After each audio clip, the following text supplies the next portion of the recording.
अधिकार से उनसे कोई नई बात नहीं। माननीय मुख्यमंत्री जी को, देश के प्रधानमंत्री जी को, अपने मंत्रियों को बुला करके विचार विमर्श करना, ये तो उनका अधिकार क्षेत्र है ना। और उन्होंने आज कैबिनेट दी है, तो वो तो प्रक्रिया नॉर्मल प्रक्रिया है। तो कुछ मतलब ऐसा बात तो है नहीं कि इस पर कुछ क्वेश्चन किया जाए। प्रधानमंत्री जी का प्रोग्रेटिव है, he can call any time, anyone. लेकिन राहुल गांधी जिस तरह से शब्दों का इस्तेमाल किया,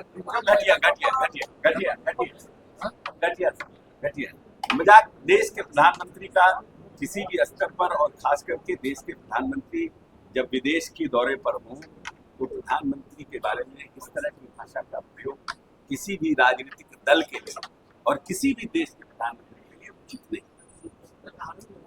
तो उन्होंने कहा कि मैं माफी नहीं मांगूंगा चाहे जो पढ़ो। जब भाई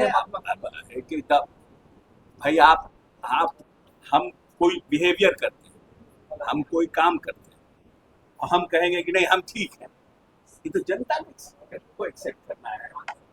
जनता समझेगी कि सही है कि गलत है।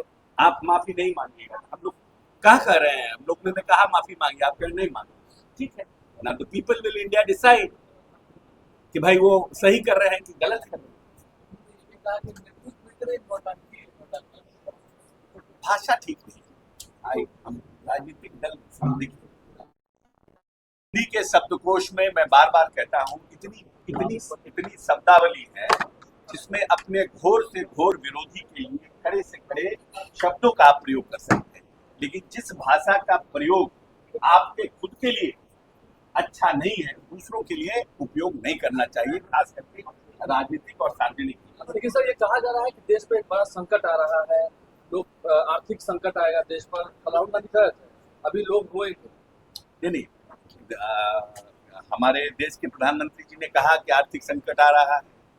हमारे देश के वित्त मंत्री ने कहा आर्थिक संकट आ रहा है। हमारे आरबीआई के गवर्नर ने कहा कि आर्थिक संकट आ रहा है। हमारे भारत के किसी आर्थिक जो जानकार हैं, उन्होंने ऐसा कहा कि आर्थिक संकट आने वाला है। परिस्थितियां बदली हैं, क्योंकि ये सब लोग जानते हैं कि जब से हमारा ये वॉर शुरू हुआ है, मिडिल ईस्ट वॉर में, हमें कच्चे तेल की जो सप्लाई है उसमें हमें परेशानी है। इट इज नॉट कि हमारा सिर्फ हिंदुस्तान को परेशानी है, वर्ल्ड वाइड ये परेशानी है।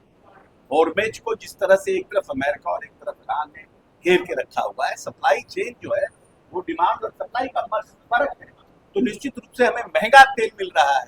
तो जो हमारा फॉरेन कैपेसिटी है, जो फॉरेन हमारा उसको बोलते हैं रिजर्व है, वो रिजर्व हमारा घट रहा है। तो उसके लिए प्रधानमंत्री जी ने कहा है कि डीजल पेट्रोल पर कम खर्च हो, जनता से अपील की है। तो बहुत अच्छी बात है कि उन्होंने अवेयर किया, सेंसिटाइज किया। उन्होंने कहा फॉरेन ट्रिप कम करिए, जिससे कि हमारा फॉरेन करेंसी जो है कम खर्च हो। अब इसको आप आर्थिक संकट से देख के जोड़ रहे हैं और आप बोल रहे हैं कि देश में आप देश की जनता को डराना चाह रहे हैं। आपने कहा कि गोल्ड कम खरीदिए, इसलिए कि जब आप गोल्ड खरीदते हैं तो हमारा फॉरेन करेंसी जाता है। तो सिंपल उन्होंने स्ट्रेट शब्दों में प्रधानमंत्री जी ने सेंसिटाइज किया। अब आने वाला समय मैं समझता हूं कि देश एक मजबूत हाथ में, और जो लोग हैं वो आर्थिक परिस्थितियों को अच्छी तरह से समझ रहे हैं, तो देश के जनता के हित में निर्णय होगा। कोई परिस्थितियां ऐसी विषम आएगी भी। अच्छा, एक सवाल